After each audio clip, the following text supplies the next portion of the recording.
So okay guys, paano nga ba palitan ng face? Yan. Papalitan natin itong face natin dito sa Hilo RS5 na smartwatch. Papalitan natin yan ng picture. So paano nga ba? So okay guys, ang gawin nyo lang, punta lang kayo dito sa may Hilo pa na application. Yan. So make sure lang na na-connected dito ang dalawa. So meron akong tutorial about dyan kung paano i-bind or i-connect yung app doon sa Hilo RS5 na smartwatch. Okay? So kapag nandito na kayo sa inyong homepage, tap nyo lang itong Face Gallery button dito. Yan. At kapag nandito na kayo sa Face Gallery, so scroll down nyo lang at punta kayo dito sa may Gallery Dial. So tap nyo yung arrow dito sa may pakanan yan. Pag nandito na kayo sa Gallery Dial, so scroll down nyo lang at dito sa may background settings, so tap nyo yung select image. Okay? At sa baba may mag-pop up. Yan, dito tap nyo yung gallery dahil ipapalit natin is picture dito sa pinakang page ng ating Hilo RS5 na smartwatch. Okay, tap nyo yung gallery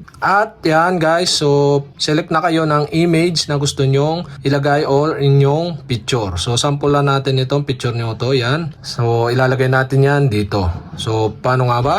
So tap nyo yung check button dito sa kanang taas na bahagi. At yan guys, kapag na-select nyo na, sa baba may makita kayo dyan na completed.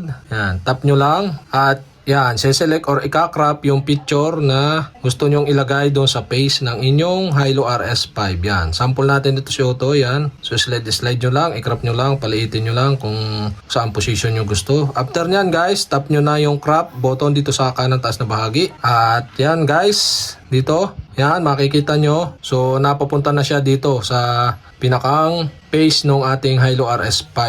Yan. Tapos, dito sa baba, may makita kayong set as current watch face. So, tap nyo lang itong button dito para masave siya at mapunta siya dito sa ating Hilo RS5 na smartwatch. So, wait lang tayo ng ilang segundo. Yan. So, magsisync siya uli.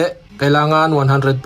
So, wait lang natin. At yan na nga guys, so 93%. So dito, kita nyo rin nag-a-adjust. Yan, 99% yan. Guys, successful na natin na nasync yung pinakang picture natin na nailagay na natin sa face ng ating Hilo RS5 na smartwatch. Okay, yan guys, ganun lang kadali maglagay ng picture sa ating Hilo RS5 smartwatch face. Yan guys, okay.